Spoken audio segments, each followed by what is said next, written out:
Tidak habis-habis ketika kita membicarakan sesuatu yang menarik di dunia One Piece. Kita diperkenalkan pada ratusan karakter dengan latar belakang, impian, dan luka yang berbeda. Namun, di antara banyak nama besar di dunia One Piece, ada satu tokoh yang tak sering disebut, namun kisah hidupnya menyimpan kedalaman emosional, politik, dan filosofis yang luar biasa. Ia adalah Visor Tiger. Ia bukan raja bajak laut, ia bukan pemakan buah iblis, ia bahkan tidak hidup sampai akhir dari arc-nya. Tapi warisan perjuangannya menggema dalam setiap nafas perubahan yang terjadi di Fishman Island. Inilah kisah lengkap Visor Tiger, pahlawan pejuang kebebasan, korban diskriminasi, dan simbol perlawanan. Kita akan menggali filosofi hidupnya, kondisi psikologisnya, sisi politik, dan perjuangannya, serta mengaitkan semua itu dengan realitas dunia nyata yang tak jauh berbeda.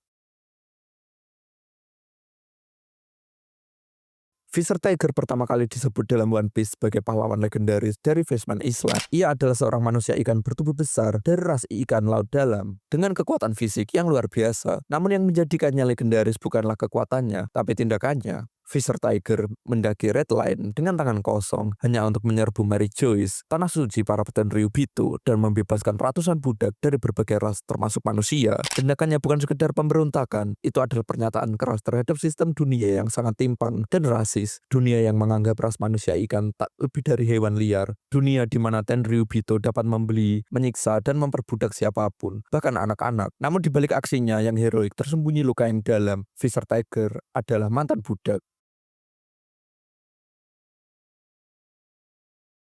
Ketika akhirnya kita diperlihatkan kisah masa lalunya dalam Fishman Island Arc, terungkap sisi paling manusiawi dari Visor Tiger. Ia adalah korban dari sistem perbudakan yang brutal. Selama bertahun-tahun, ia disiksa di Mary Joyce bersama ratusan budak lainnya. Namun yang membedakannya dari yang lain adalah, ia berhasil melarikan diri. Bertahun-tahun kemudian, dengan luka fisik dan batin yang belum sembuh, ia kembali untuk membebaskan yang lain. Namun dari semua orang yang dibebaskan, Visor Tiger menolak untuk menyelamatkan dirinya sendiri. Ia menolak untuk membenci, tapi secara tragis ia juga tak bisa memaafkan. Salah satu momen paling menyakitkan adalah saat ia sekarat. Darah manusia dibutuhkan untuk menyelamatkannya, tapi Visor Tiger menolak. Ia lebih memilih mati daripada menerima pertolongan dari manusia. Banyak yang menganggap ini sebagai kebencian, tapi sebenarnya ini adalah trauma.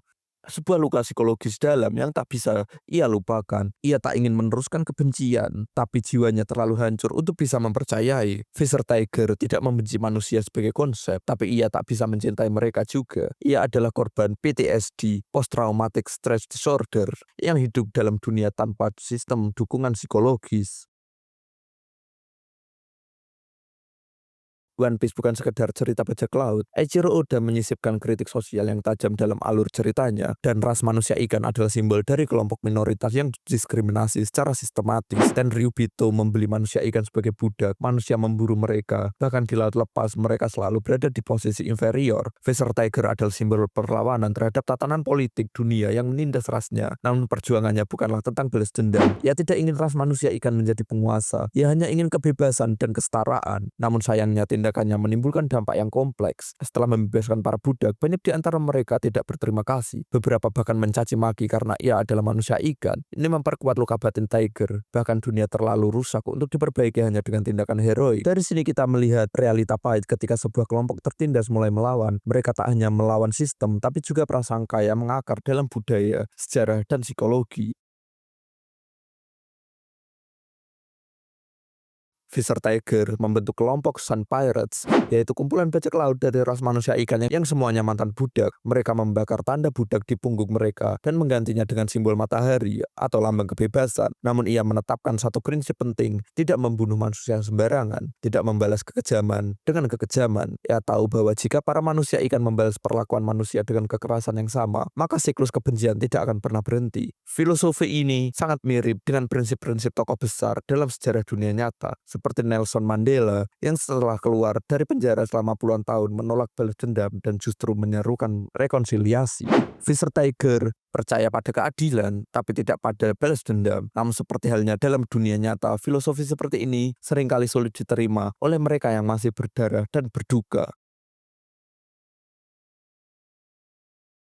Ketika kita berbicara tentang dampak psikologis dan politik, ketegangan antara Fisher Tiger dan Arlong adalah ilustrasi sempurna dari bagaimana trauma bisa melahirkan dua jenis reaksi yang berbeda. Arlong yang juga bagian dari Sun Pirates memiliki jalur kebencian. Ia menganggap semua manusia adalah musuh. Ketika akhirnya Fisher Tiger tewas dan kelompok mereka terpecah, Arlong membentuk Arlong Pirates dan mulai menindas manusia, khususnya di East Blue. Dalam konteks dunia nyata ini mencerminkan bagaimana gerakan kemerdekaan atau perjuangan hak-hak sipil bisa terpecah. Ada yang tetap idealis dan damai, ada pula yang menjadi radikal dan destruktif. Fisher Tiger adalah wajah dari perjuangan damai dan filosofis. Arlong adalah wajah dari ekstremisme yang lahir dari luka yang tak tersembuhkan. Keduanya lahir dari luka yang sama, tapi memilih jalan yang berbeda.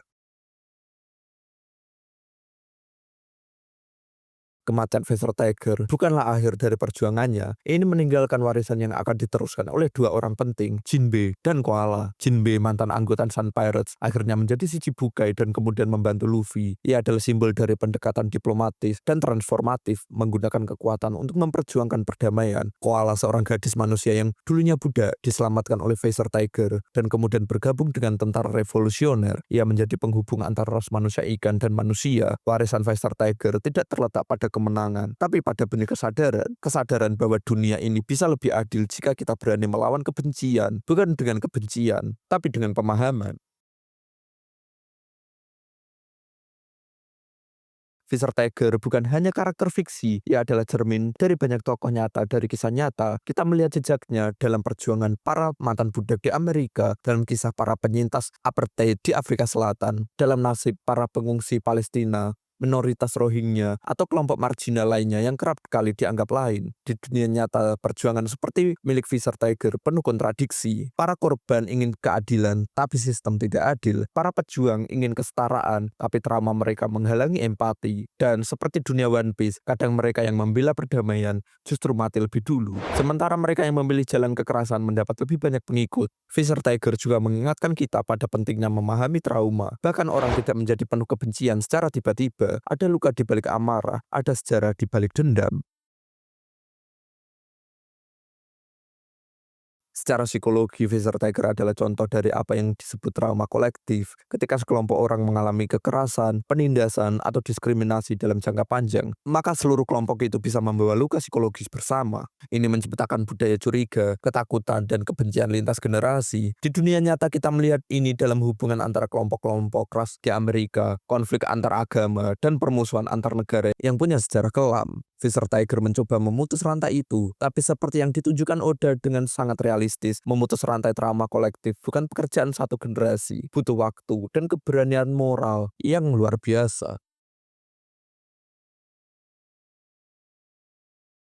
Mungkin salah satu hal paling menarik adalah membandingkan Fisher Tiger dengan Monkey D. Luffy. Keduanya membenci ketidakadilan, keduanya membenci perbudakan, tapi pendekatan mereka berbeda. Fisher Tiger lahir dari luka, Luffy lahir dari cinta dan kebebasan. Fisher Tiger membawa beban sejarah, Luffy membawa harapan masa depan. Namun di titik tertentu mereka berdua bertemu dalam semangat. Tidak ada satu orang pun yang pantas direndahkan, tidak ada satu ras pun yang lebih tinggi dari yang lain, dan tidak ada sistem yang tidak bisa ditumbangkan. Jika Fisher Tiger adalah simbol dari kesadaran penderitaan, maka Luffy adalah simbol dari keberanian bertindak tanpa beban. Dunia butuh keduanya, kesadaran dan keberanian. Nama Fisher Tiger tidak dilulukan sebagai Whitebeard atau Roger. Bahkan di kalangan fans One Piece, ia sering diterpinggirkan. Tapi jika kita melihat lebih dalam, ia adalah akar dari perubahan besar. Tanpa Fisher Tiger, tidak ada Koala di tentara revolusioner. Tanpa Fisher Tiger, tidak akan ada Jinbei di pihak Luffy. Tanpa Fisher Tiger, tidak akan ada pertanyaan besar tentang sistem dunia yang begitu rusak dalam cerita One Piece. Dan mungkin tanpa Fisher Tiger, kita tidak pernah menyadari bahwa di balik dunia bajak laut yang penuh tawa dan petualangan, tersembunyi kritik sosial yang begitu tajam.